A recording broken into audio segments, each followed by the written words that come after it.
welcome everyone to our HubSpot Smart CRM office hours.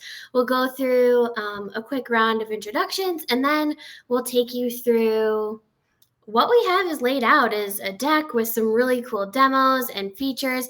And as always with our office hours, feel free to ask questions. Awesome, Skylar. Thanks for joining. Feel free to ask questions throughout the deck or throughout the scheduled presentation, and we'll answer them as they come. All right, we'll kick it off with intros. I am Rachel Seco. I'm the VP of Client Delivery here at Lake One, and we'll go through the rest of the Lake One team, and then maybe save the best for last, and then we'll have Courtney introduce herself. Awesome. Well, I'll kick it off. Hi, everyone. I'm Mary Murphy, HubSpot Operations Specialist here at Lake One. Hi, everyone. My name is Mark Voits. I am the manager of HubSpot Solutions at Lake One. And hi, everyone. I'm Courtney Betancourt. I work over at HubSpot. I'm a channel consultant for Lake One, and I help head up the partnership. Yes, Courtney is one of our many benefits of being a HubSpot partner. So we get to tap into Court for resources, learning about the tool, and awesome LinkedIn Live help like we have here today. So thanks, Court, and thanks, team. Of course. HubSpot strategy is my bread and butter, so I'm really excited to get going and talking about it with you guys today. Thanks. All right, let's go ahead and get started. For sure. So first and foremost, everyone, want to give you a quick overview of HubSpot, making sure that all of us are kind of aligned on what the heck HubSpot is. And so I figured, since we're going to be going through a lot of generative AI features, that the best thing to do would be to ask ChatSpot what HubSpot is. So I actually went ahead and in this tiny demo here, I actually prompted ChatSpot and I said, hey, what is HubSpot? And this was the answer it actually provided me with. HubSpot is a leading customer relationship management platform, or CRM, that helps businesses manage their sales, marketing, and customer service activities. It provides a suite of tools and features to help businesses attract, engage, and delight customers. It sounds like they're really reading all the HubSpot Kool-Aid over there at ChatSpot. HubSpot offers a range of products, including CRM, marketing automation, sales enablement, customer service, and content management.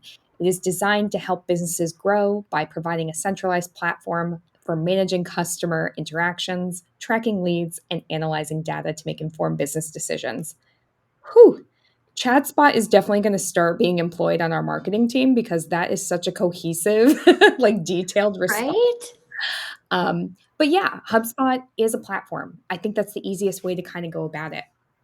And as we take a peek at some of the ways that HubSpot's really starting to shift all the different products that we offer, essentially what we're trying to do is centralize all of our customer management systems around AI. That way, as you go forward and you do things that are marketing activities or traditionally prospecting activities, like we're going to be reviewing today, all of those sort of sit on top of an AI backdrop. So generative AI is going to be available in a bunch of different tools, no matter what the operation is that you're trying to execute upon. And Rachel, I don't know if you had any other kind of thoughts as we kind of look at this graphic here, regarding how HubSpot's sort of been changing throughout the years for you guys and your customers. Yeah, I think this graphic does such a great job of really summarizing.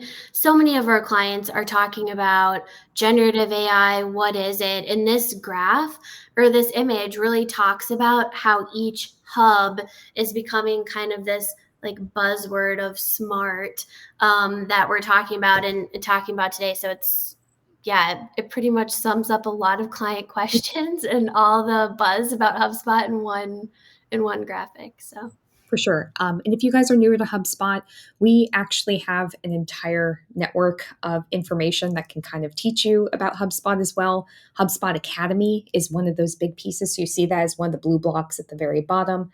HubSpot Academy is sort of the place where you can go and learn for free how to use HubSpot tools.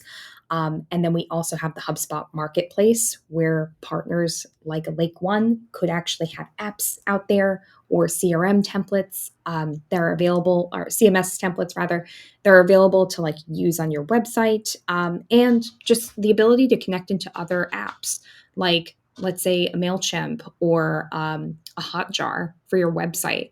Those are all different pieces that sort of integrate into HubSpot and make it a full-fledged platform, no matter what activities your team's trying to do.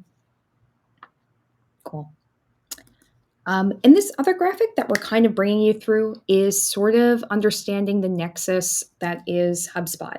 In the past, HubSpot's really been thought of as just CRM focused, just marketing focused. And through all the different products that we've been launching over the years, we've started to really fledge and lean into becoming a full platform. So when we think about all the different tools and hubs that we offer, there's Marketing Hub, Sales Hub, Service Hub, Operations Hub, CMS Hub, take a breath, and Commerce Hub. There are loads of different ways that HubSpot can kind of touch your business. And so now what we're trying to really lean into as a company is understanding how customers can use more data to get better insights into what they're doing and have a better sense of like what information is actionable. You may have also seen out in the news that HubSpot is going through an acquisition right now with Clearbit. So we're only going to be getting smarter, and all of these tools that we're going to be seeing today with generative AI are going to play a big role in the future of HubSpot as we start to help you figure out how to get more data that's more inclusive and actionable in HubSpot, and how we can actually continue to move forward and integrate and make it as powerful as possible. Any questions so far? I don't think so. The chat's a little quiet. Maybe as we start to go into some of the great features, we'll hear a little more. But no, this is really exciting to see, and we've been living it day in and day out, and it's making our jobs a little bit more fun and interesting and dynamic. So super happy to see these changes. For sure. So now that I'm done with my preamble, let's get to the fun stuff. Let's see what it does. So we wanted to start off first with some of the features there in CMS. I would also argue that some of these are really Marketing Hub and CMS focused. But first things first, ChatSpot. We already started talking about this and how you can sort of leverage it. ChatSpot is, for lack of a better term, our version of AI. Making sure I can share ChatSpot for you guys. Rachel, how am I doing? Good. Okay, You're great. good. ChatSpot is a public beta. Basically, what it is our entire template system over here that allows us to sort of ask it to generate whatever content we're looking for. It could be content, it could be images, it could be a report. So there's so many different things it can do. One of the coolest things that we've actually been seeing a lot of sales teams use it for, however, is research technology. So let's say I am a third-party company. I'm looking to actually sell something to Lake One, for example. What I could do is say, hey, and hopefully your spelling is better than mine, but I could say, hey, Lake1.io is the company I'm trying to look at. What technology are they already using? And then if I pull this up, it's actually going to do an entire run through of the website and tell me the different tools that are already in use by that person. So pretty cool way to kind of like lean into talking about tech stack for a customer you're already trying to work with and have a sense of like where some of the gaps might be in their tech use today, if that's something that you're looking to lean into. Some of the other templates that we can kind of go back into as well would be stuff like, having it summarize a YouTube video for you.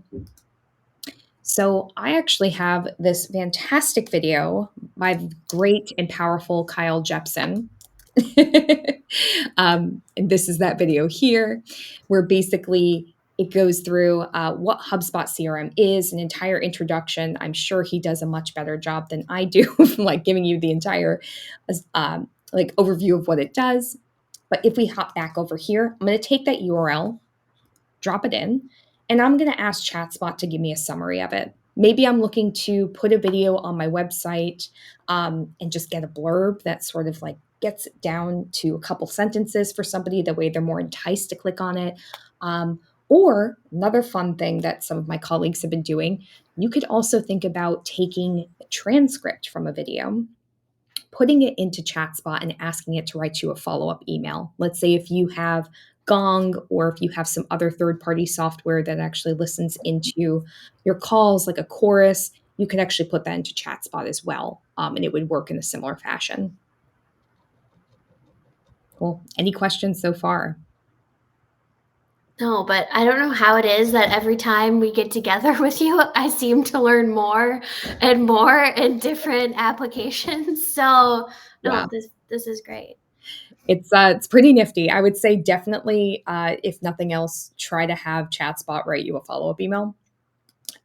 It does a pretty good job. And I think the other thing that I like to lean into when I talk about generative AI is the fact that it's not really replacing human work. What it's doing is just helping us work smarter. So another great example, like I'd mentioned before, is looking into company insights, right? Reporting as one piece that we could kind of take into account. If I have, and this is my demo, my personal demo account for HubSpot, if I am working on a marketing campaign and I want to get a sense of like, am I actually getting the performance I want? That's one of the things I can start to ask. So here is a template where I could say, analyze my most recent email campaign and see the performance. I could click into something like this and sort of get an idea. I don't believe I have any recently, but it's going to pull any of my information. Yeah. So it's showing me, hey, the last time you did an email campaign for this no-name test account, you actually had an open rate of 50%. Not bad for something that's a demo. And I want to kind of double tap on something you said, just because it really does embody like our philosophy at Lake One on generative AI. Like you mentioned working smarter, and that's really how we view it. We don't view it as taking the place of humans ever, because our brains are, our secret sauce, but definitely working smarter and leveraging these tools to expedite research, get additional insights, do some of the legwork up front. But yeah, so this is great. Totally. And I can't leave this demo of ChatSpot without asking it to do an image generation because it's just so much fun. So I'm going to ask it for my classic, show me a picture of a cat in a hat. Generate an image of a cat in a hat. No problem. Oh, it's going through templates. Chat. Right. Generate me an image of a cat in a hat. One, because cats are cute, and two, because it rhymes and makes me think of the Dr. Seuss book a little bit. I'm not objecting. Cat in a hat works for me. Cat in a hat. Generally, when you ask ChatSpot to do image generation for you, it gives you up to 4 different images to choose from, which is another way I think, Rachel, when we think about the way generative AI makes us work smarter and not harder, it's really allowing us to have different options and get a better sense of, like, as a human, what is going to resonate best with my audience? Is it going to be the cat in the white hat, the cat in the brown hat, the cat in the striped hat, or the cat in the black hat? The sassy cat, the pensive cat. Yeah, for sure. But But yes, and I taken know. more literally, like, we can have a bunch of different options for what you're trying to do, and then you as the human can just put it through your own filter, figure out the best way to leverage it. Cool. And I'm loving these cats. Yeah. Cool. So that's ChatSpot. And I wanted to kind of like move it a step forward and show you guys a little more of how the content and image generation extends with our content assistant. So essentially, like I showed before, everything is sitting on top of an AI system in HubSpot now. ChatSpot is like the product in, its id form. I can ask it anything. It can do pretty much anything under the sun out of all those templates. And as we go into Content Assistant, this is something that's going to be relevant and available if I'm writing content like landing pages, emails, blog posts. Rachel and I both have a couple of pieces that are outlined here that you could definitely go through. And To give you a sense of like how this looks when you first interact with Content Assistant, it's going to kind of allow you to click through and say, hey, what is that thing that you're looking to modify? Is it text? Is it an image? And then you can actually call upon it to do image generation for you in Tool, or even do text generation in Tool. So you can ask it for a header, paragraph, and even subtext. It's going through that page. But to kind of like move the demo a bit further, I actually have the page I created, which is pretty cool. So this is an email template that was made with the Content Assistant. When you first sort of launch it, like I said, it's going to have all of these different little wizarding hotspots on it. The way you can get a better sense of like, how do I use it now? What are the things I can kind of leverage to make sure I'm having a cohesive page? And here it says, hey, we can create something. You can use the / command. So I'll show you guys how to use that in a second. And then I can also highlight any text I want to have it do some generation there. And then lastly, I'll be able to prompt it in any rich text area. So let's take a whirl. Before I had it write me a intro that was like dive into excitement with our unbeatable offer, and it had some other stuff about whitewater rafting. If you've never done whitewater rafting, do it. I once went to Penobscot River in Maine. Amazing experience.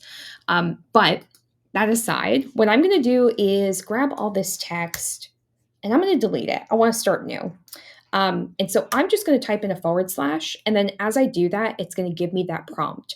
And so here I can say, write me a paragraph or write me a heading. I'm going to ask it to write me a paragraph, and here is where we can have some fun. You can do this in a way where you ask it to have a specific voice. You can do this in a way where you ask it to just be informational. There are a couple of different ways to sort of prompt the AI to get what you want. In this case, we can stick with the theme of whitewater rafting, and I can say, write me a fun paragraph about Penobscot River in Maine and whitewater rafting for the first time.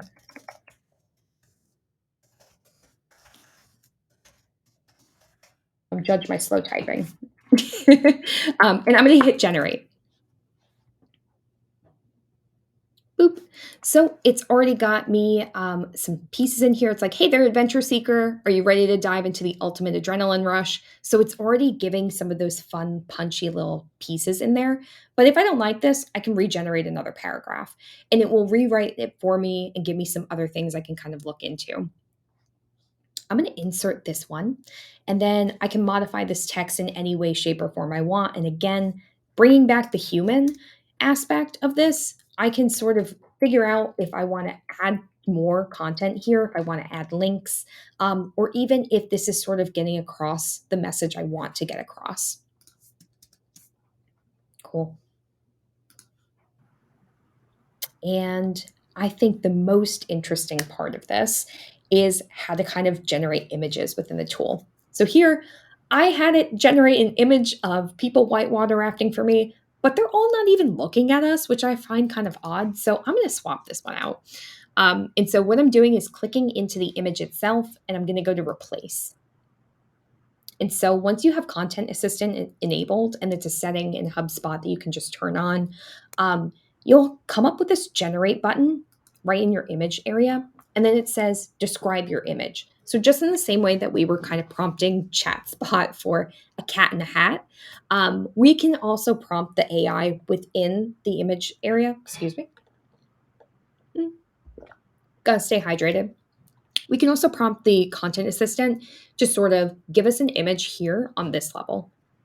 So if I want an image of people whitewater rafting who are smiling, I'm going to ask for that. Whitewater rafting, crew, smiling.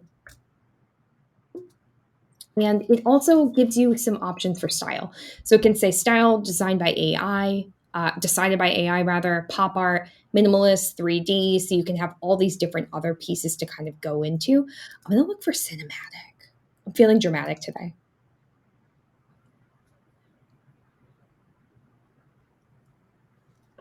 I always get so excited sort of waiting for it to generate an image. Oh, Look there at you go. What's that? I said, there you go. It gave you exactly what you wanted. Yeah, A crew smiling. this crew looks like it's having fun, so I'm going to put them in there. And there you go. This guy's face looks a little odd. I might want to swap that out, but again, that's where I can continue to use the humans around me. It's pretty cool though to just be able to, with a couple of different prompts, write an entire email and start doing things inside of a campaign. And this is just a template that was in our basic like editor. So I did nothing else special here. Cool. Any questions? I feel like at first, like for me, it was like so intimidating to actually like use it. And then like when I started using it, I'm like, oh, like this is so much easier and it's not intimidating. It's useful. Yeah, this guy's face is creeping me out. I'm going to use a different one. But yeah, once and again, AI is not perfect, but some of these are horrific. um, that aside, I think that the objective here is still the same, like being able to use a couple of prompts, modify, edit some things, figure out what kind of works and what doesn't, and what's going to creep out people. I know. And you know what? Maybe you scrap the people and you just go for like an image of I know. the white. The white water. Yeah. That may, get us a little closer. But still, it's awesome to be able to easily, without having to go and search for like a license-free, royalty-free image or through your tool, you could just do it right in HubSpot. Yeah. Much better, less scary, actually gets to the heart of what we're doing. Great image. Agreed. Cool. And bringing it back. So now we've seen how to make an email with creepy people in it. What I'm going to kind of move into next is how we can do some ad generation. And so, Rachel, I know that you guys have an ad account kind of at the ready. Is that something that we want to sort of demo today? I think what we plan on doing, if anybody has any questions who's watching this video, either at a later date or live, we're happy to show you what it looks like in your portal.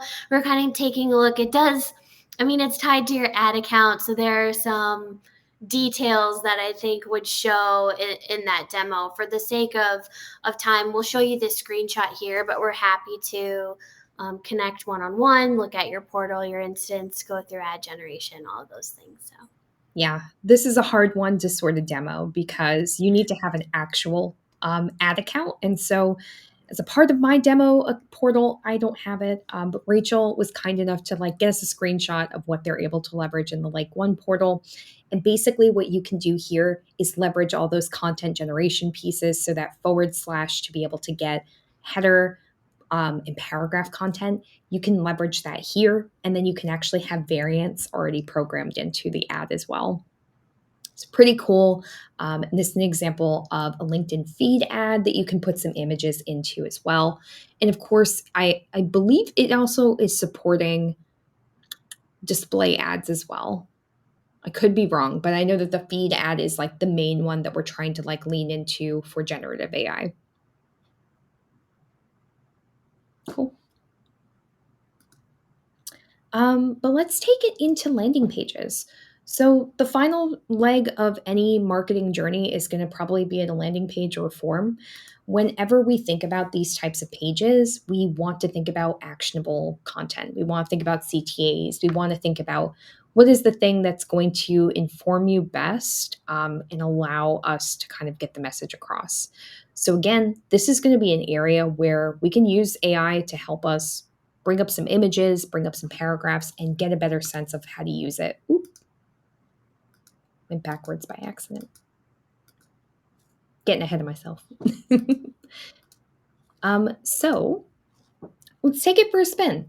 If I wanted to go forward and modify that image, I could do the exact same thing where we just replace it and I can have all that alt text kind of generated. But I want to do something a little bit different with this example.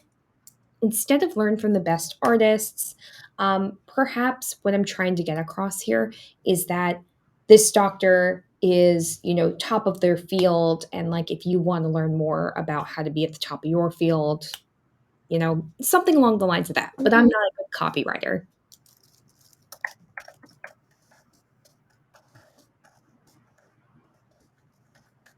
I'm going to write in, learn how to be at the top of your medical field and just have it generate some content for me.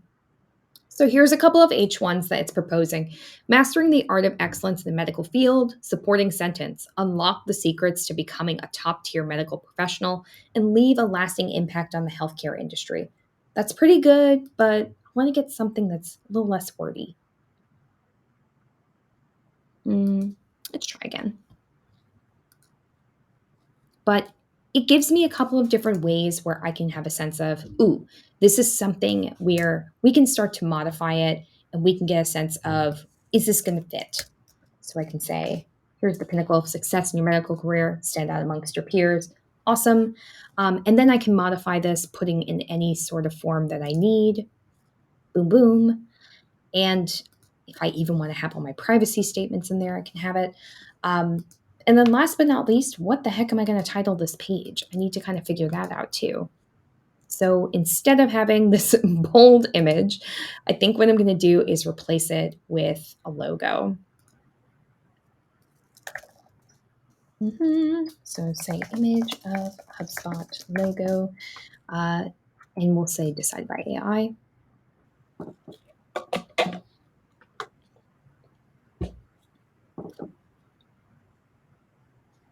And see what it pulls. In terms of things like this where you're asking for logos, it's probably going to try to do a combination of generating something by itself and a combination of seeing like what's already out there on the internet. So this is always an interesting thing to kind of like pull and see what it does. Because it's very specific, might not be the best one to go with. But let's say we want to do image of trees, something where it's more of a logo. And we could do a different style. So cancel the image generation. I want to do an abstract tree image.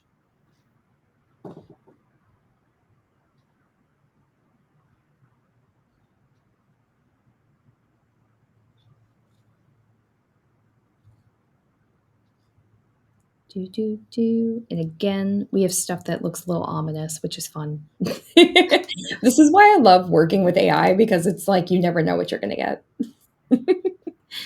But at the end of the day, what we're trying to accomplish is just getting a sense of what can we leverage, what can we kind of prompt it with.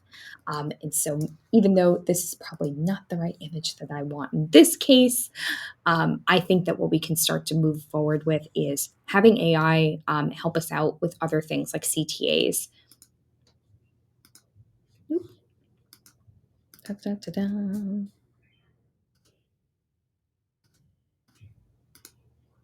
So let's pull in something with our editor and let's try to figure out what we can kind of get a sense of with these CTAs.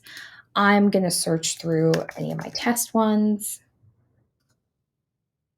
Rabbit, boom.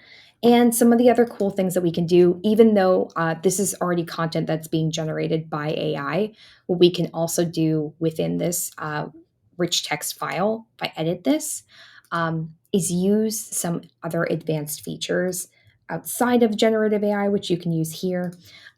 You could also make sure that you're putting this into smart content. So smart content will actually allow us to generate multiple types of content in the same page. Ooh. And I could be in the wrong area. 1 second.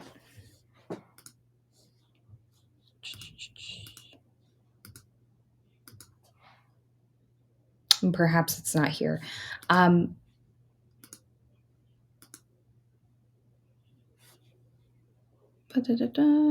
Guys, am I missing something.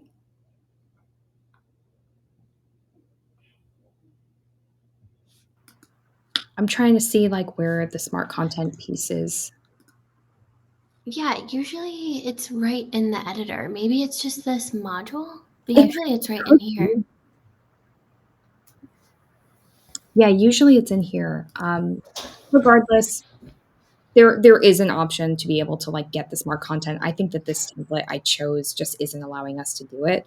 So no worries there. If there are other questions on it, happy to kind of like grab a demo later on for everybody who's joined.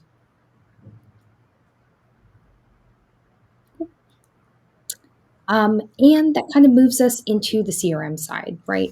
So we've kind of seen how content is sort of making its way into AI.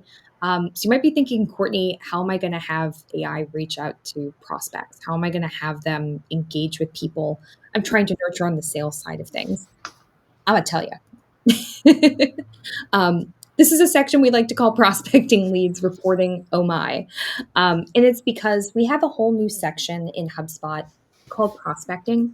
What this essentially allows us to do for salespeople is give them an entire repo of here are the activities I need to do, here are the emails I need to write, here are the sequences that I already have in motion, which is like automated emails I'm sending out to people until they respond to me, and getting a sense of my calendar. So let's take a peek at that really quick. Do you want to switch, Court? We're seeing, oh, there we go. We were seeing the rich text editor, but we're good Oh, now. I'm so sorry. We're good now. Do There you we see? go. Yep. Yeah, See this the was deck. the slide I was sharing before. Cool. I will swap it over to this tab. Perfect.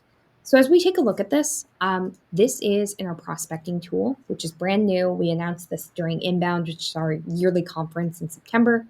And then as I look through this, I can see the entire dashboard as sales rep, who is myself. And as I go through all of these different pieces, I can see all the activities and tasks I have assigned to me. Maybe my manager has assigned for me to reach out to 5 prospects every day. That's something that I can sort of look into here. I have a hotspot to take a look at any overdue tasks that I might want to do. And then I have an entire section that kind of like tells me where my calendar is and what I kind of need to do next. And then down below, an entire section for leads. So what I can sort of do with that lead section, if I pop into this tab over here, is get a sense of all of these folks. I'm working this account called Dunder Mifflin. And what I'm trying to do is have all of those employees sort of labeled as who can I talk to and put them into different strata. That way I can sort of have them prioritized accordingly. So I'm going to take Andrea, who's a contact over at Dunder Mifflin, and I'm going to sort of look through what interactions I've had with her, what meetings I've had with her in the past, and I can see, great, the last time I scheduled a meeting with her was back in August, and I sort of want to be able to help close this deal in quarter. So maybe what I can do at this motion is sort of assign a task for myself. And I can say, hey, let's call Andrea.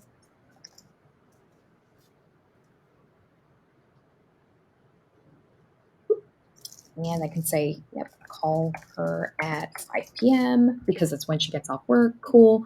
And I can start to put those pieces in. And as soon as I put a task in, it's going to bump her up to attempting because what I'm trying to do is attempt to reach out to this lead. I can also manually move somebody up through the pipeline as I do something. So here it says connected, qualified, and disqualified. These are all stages that are set by default in the system. And then as I take a peek into all the other features here, I can call her directly from this section, email her directly, create a note for myself, that way I don't forget something else, and ensure that I take any of these other actions like reaching out to her on LinkedIn. So pretty cool. And then if I think about the tagging, this is going to allow me to label each one of them as a hot, warm, or cold lead. That way I have a sense of how engaged they are. And then as I come into this targeted account piece, it's going to show me the entire company of Dunder Mifflin. everybody who's underneath it, and then what the status of connectivity has been for each one of those people, along with all the recent communications so that I'm not losing sight of what I've been able to reach out to them with. Cool. And so as we look at all of this different data, where AI sort of comes into play is it's going to allow us to get a sense of where our reports are going to be coming from. So not only is it going to start to look deeper into what I'm doing with the leads that I've already started to label, it's also going to help me figure out what I can start to do better by bringing up to the forefront all the activities I'm trying to accomplish. So I want to take a look over into reporting. I'm going to move over a tab and bring you with me. And this is an entire section called Sales Analytics.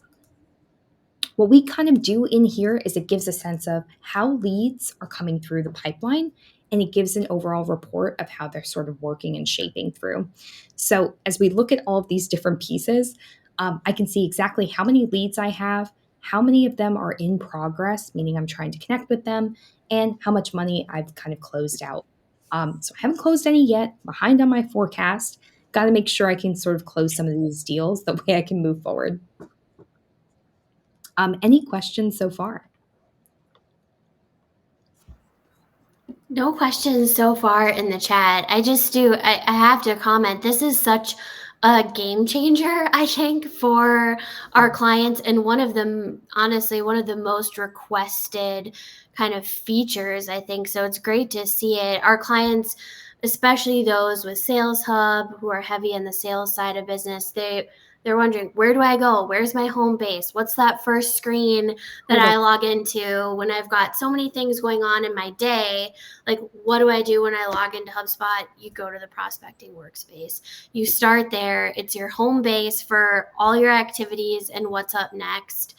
And it's such a great tool. And also the leads. I mean, we've spent years, I think, discussing and working with clients on how to best work with life cycle stages and get the life cycle stages and the pipeline stages and all these different pieces to make sense. And this really was kind of I'd say the biggest challenge was to fit in the lead process. So having these two pieces is really nice for our clients. I was gonna say one of the biggest questions I've been getting, Courtney, if you want to touch on this, it's like, is the lead stages taking over lead statuses? And that's something, trying to clarify specifically. That is such a great question. I would say no, just because it's a completely different area. Leads is sort of not an object in HubSpot yet, but it's sort of just like, how do I put this?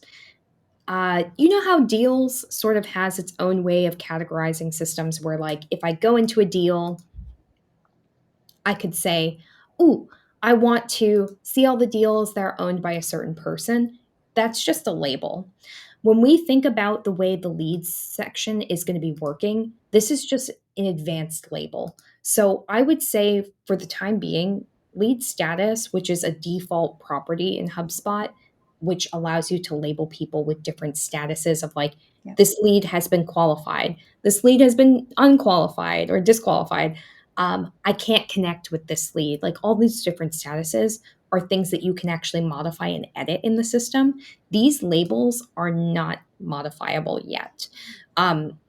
These are all ones that are set as standards throughout HubSpot, so I cannot change the different labels, for example, and I can't change the different stages yet. I believe that in the future, it might replace lead stages. I'm not sure, though. At this stage, it does not. Okay. Thank you. Yeah, that's like one. And, because they are, I mean, some of the, verbiage and stuff is the same. And so they're getting confused. They're like, do we use lead stages or lead statuses? So I appreciate that. No, of course. And to kind of go a step deeper, if I go into a contact and I start to look for lead status, which is prominently placed right here, I can see all of those different stages and I can still filter based on them. Sure. It's going to be a different way of doing the same thing. I think that because this is sort of melded into the prospecting space, this is going to be titled as leads, but it's really supposed to be for those prospects I'm trying to get into a more qualified lead stage. Awesome. Thank Great you. question. So let's see. We've taken a look at prospecting. We've taken a look at leads. The other pieces that are in here too, you can see an entire schedule. My schedule is heinous. Don't look at it. And then I can also see a feed. So if I were a sales manager, I could see all the activities that my team is doing. But as we pop back over into the different ways I can sort of draw upon that information with AI, I also want to bring you guys through lead journey. So this is an overview of how all the different leads go through my pipeline. And if I want to look at it for this year, and if I can't grab any data in this portal, I'm happy to sort of do one in another portal. But essentially, the lead progress should show me all of the different converting points between each stage. So Mary had asked before about lead status, which is a separate property from lifecycle stage. Lifecycle stage is sort of the lifeblood of how we sort of pick out where contacts are in our system. And so it goes down from like their email or blog subscriber to lead to customer to evangelist and all the way through. I can see all the conversions through each step, and I can see if they skipped any of those stages. And then as I go a step deeper, I can kind of get a sense of like how many of them are converting at each one of those stages. So it's just the same report kind of put out differently. And I can see it broken down into each individual stage. So if I want to know, who's an opportunity who's made it to customer or opportunity who's made it to evangelist, all these individual breakouts are available. And then up top, I would be able to see all of these different average times for somebody to move between these different steps. And for enterprise customers, what they'll be able to see is something called deal and customer journey analytics. This is sort of another layer of what we can sort of do with all of these pieces. So I grab all of this different information about the contacts, the leads I have, and then what I can start to do next is get a full picture of what my leads are touching before they become leads. So I'm going to ask it for lead and customer stuff. Maybe I'll put in my ad interactions and even website pages in the middle. The way I can see if they're kind of going through these pieces or not. And I'm going to mark those as optional because maybe they haven't gone through it. And I'm going to mark this for this entire date range this year. And let's run the report. And so what I should be able to see if we have data would be everybody who starts up at that lead stage going all the way into customer stage. The goal is to make sure all of those leads, so out of the 12 I have in my system, that all 12 could eventually become customers, but that's not always how it shakes out. So here, what I can instead tell you is that out of my 12 leads, none of them came through ad interactions, but one of them did visit one of my web pages, which is great. If I click into this information, I can see exactly who that person was. Great, Courtney Mello, sounds familiar. I think what I can do instead is enroll this person. If I go to use them in a list, I can enroll this person into a retargeting campaign based on the pages they have seen and based on where they're sort of falling into my funnel. So these are all the different ways that AI is sort of powering us into the next step of interacting with people. And again, still leveraging human ingenuity to figure out when it's the most appropriate time to move forward. Thanks, Court. Yeah. All right. So we've gone through prospecting, we've gone through Content Assistant, we've gone through ChatSpot AI. And I think what's last at this point is how to get in What's contact. next? Exactly. So hopefully through this demo and this chat, we've sparked some ideas and interest. And Court, on this next slide here, we've got a QR code to go ahead and scan to see not only some of the service offerings that we offer at Lake One, but a great way to get in contact with us. Some of the most common steps I think that we see for partners that correlate to kind of next steps and where do we go from here. One, it's a HubSpot audit, taking a look at what's your current state, what features are you utilizing, what features do you maybe want to take better advantage of. We can talk hub exploration if you're on marketing, you're thinking about adding sales or vice versa, or maybe you're marketing and you're ready to ditch WordPress and go into CMS. Let's talk. There's all kinds of different opportunities. Of course, HubSpot customization. So a couple of the things that we always say that helps like utilization and growth and really return on ROI for your technology investment is customization. And I'd say that's where we really excel, is helping your portal be customized for your specific business case and use case. Sales and marketing alignment.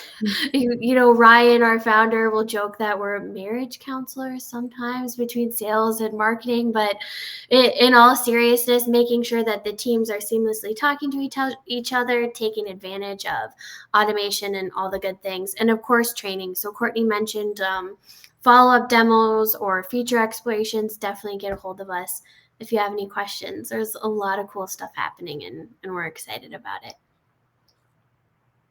All right. Thanks, everybody. Appreciate it. Thank you.